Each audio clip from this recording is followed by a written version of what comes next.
Good morning, judges. We are excited to propose our company concept, GLBL Clothing. My name is Russell. I'm the leader of GLBL Clothing, and this is my teammate, Tom. Hi, everyone. I'm Tom, as you can see from the video I made. I'm the creative director of GLBL Clothing. Right, so on to our vision. We want to inspire individuals to envision a world where fashion and sustainability flourish. So the statistics shows that 27% of Malaysians have thrown away clothing after wearing it just once, while the average American has been estimated to throw away around 37 kg of clothes every year, and it takes 2,700 liters of water to make one shirt. And GLBL Clothing, we are choosing streetwear as our fashion. Streetwear's problem would have a streetwear problem. Streetwear got a problem with sustainability. So when graphic t-shirts, oversized hoodies, bold sneakers, and mundane accessories have become the only standard for a person to launch a fashion line from their bedroom, one no longer needs to follow the traditional trajectory of attending an established fashion school. Instead, it's the cultural relevance that defines the value of streetwear over the intrinsic value of its materials and labor. As a result, rapid business growth has turned streetwear into fast fashion. So our solution to this problem is to put an end to fast fashion and promote slow fashion in Malaysia. So this is where we stand out from our competitors. To do this, we are going to be using unused clothes.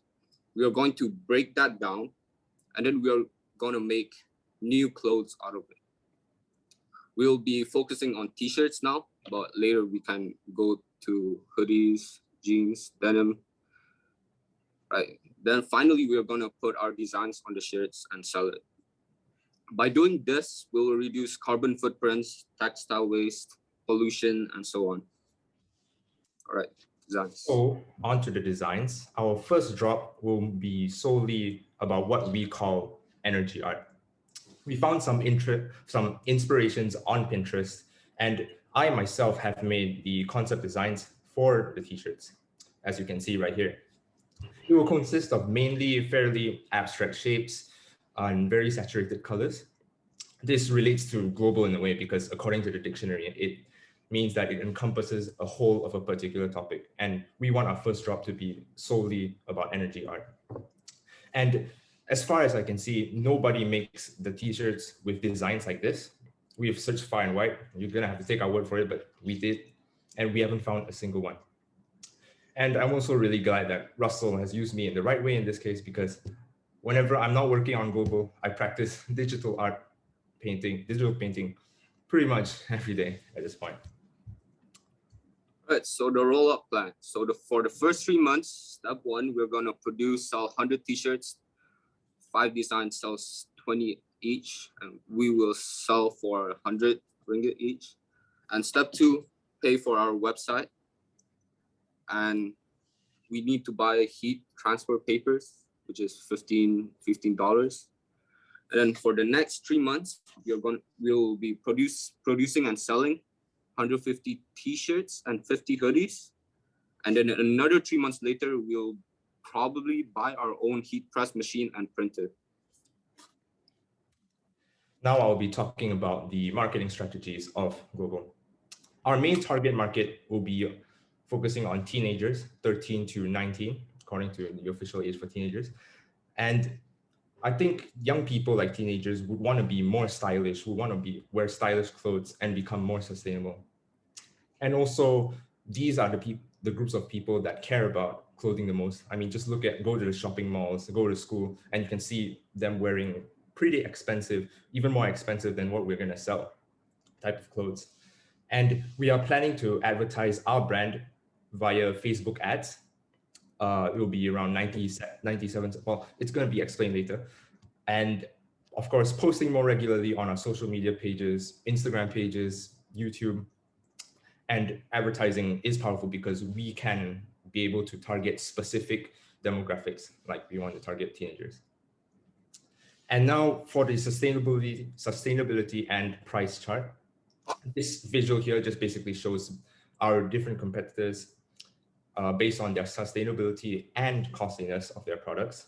And for global, we want to put global at a place where we sell at a pretty expensive price, and also sustainable at the same time by sourcing materials of the highest quality and making it sustainable at the same time.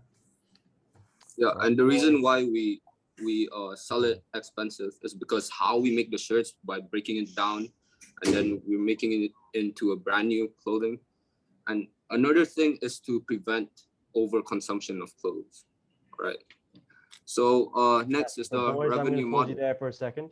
Thank you. You've gone just over your time now, so we're going to stop there first. If the judges leave this slide up for the moment, if the judges have any questions on it, I'm sure they'll ask you at this point in time. But I want to start off with this, if it's okay. Can you just start me off? You said that your value proposition was you taking unused clothes and then breaking that and making them new. Isn't that just making new clothes new again? Or have I misunderstood that? Making old clothes new again, if that's what you're saying. Yeah. People will donate to our partner. We are working with a partner, and they will be getting clothes from malls, from any places, and they will be throwing their unused clothes there, and then they will be breaking down those clothes, that old clothes, into a new clothing. Yeah. Okay, so unused meaning they're not using them anymore. Okay, I totally understand. Yeah, sorry. No worries, that's my bad, I apologize. Judges, would anyone like to kick us off? Or would you like to hear the revenue model first? Marcelo, I'll go to you. I would like to hear about the revenue model because it's very important. But I can see here that you have a margin of 75% at the very low end of the slide. So I'm okay with that. I was thinking, guys. First of all, Tom and Russell, thank you so much. Congratulations for your presentation. Good job. You are entering manufacturing here, so you are talking about the different animals that we have heard so far, which is interesting. I think that you are breaking down old clothes, used clothes. You are doing a lot of heating. You have some transportation here. You have printers. I think my recommendation, I don't know if you have any ideas on that, is going to have the full cycle, the life cycle analysis, because one thing is to say we are reducing CO2 emissions. I think, do you have any good numbers about that you can prove? Because one of the questions regarding sustainability I will have is you are involving a lot of manufacturing here. So do you have numbers for that? Could be a question in the future. Are you really sure you are saving CO2 emissions?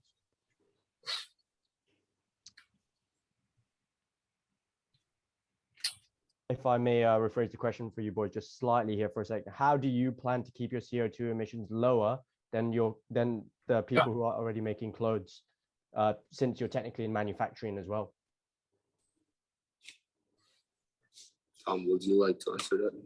Yeah, actually, the source of the t-shirt, we're basically, aside from breaking down plastic, we're going to be purchasing some sustainable blank t-shirts from the website you can see here on this slide. It's called ascolor.com, and they sell pretty high quality, and it's what most of the top of the line brands use, top of the line clothing companies that also sell really expensive, and yeah, they buy from companies like these.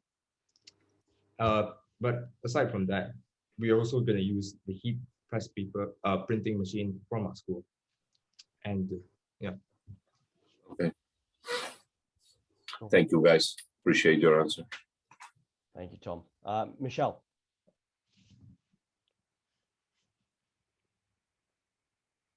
Okay, thank you for the presentation. I mean, really excited how you guys are so excited about sustainability and fashion here. When you talked about you've searched far and wide, you couldn't find any other company.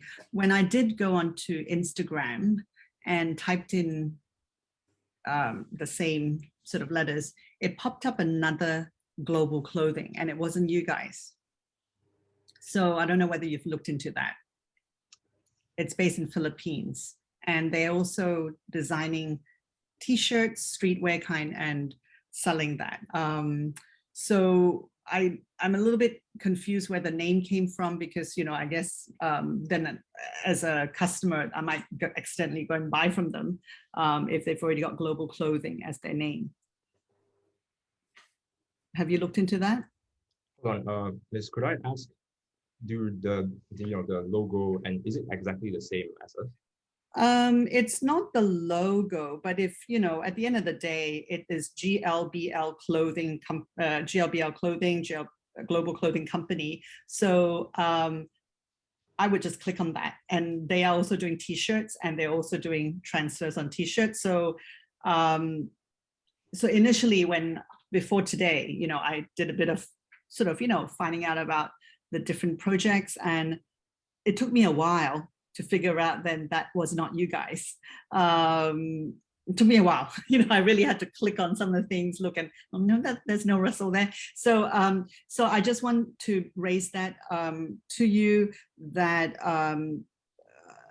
have a look at that, because if they're already running it as a business and then you want to make yours global, then there's an issue there.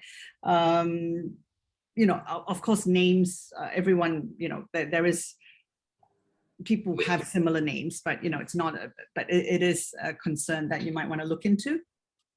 Okay. Oh, sorry, Russell. Yeah. Yeah, Tom, you go. Well, I don't want to say it's purely coincidental, the similarity in the names, but I think what's going to make us stand out is the designs of our T-shirts. And sustainability and all of, because I was searching global last time, and it didn't pop out. There ain't no other global, but now there's apparently global from Philippines. I was pretty shocked to hear that, you know. So yeah, but I think we will be fine. I think. We will be. I applaud your enthusiasm, boys. I do. Gulnar, after you. So sorry, I believe you're on mute. Thank you for that. I too applaud your hope and your enthusiasm, and thank you for your presentation. As a parent of two young boys, one of them who was really into street fashion and fast fashion, as you say, I completely agree. I recall that I think you said your target market is 13 to 19. So I'm very conscious that the actual client or the purchasing power is coming from the parent, right? And I also want to recap that the unused in your way of expression is they're used clothing that are no longer being used. And now you're hoping that they're donated. I'm wondering if you, so these 13 and 19-year-olds who are buying these extremely expensive clothing, or their parents are buying it for them, you're counting on those donations. Have you thought about the process, right? I wasn't very clear. The process of putting your designs and the machines you want to buy. Have you thought about the number of man hours, head count that you need per t-shirt? And what the cost is going to be for that? How many people? What's your labor force going to be?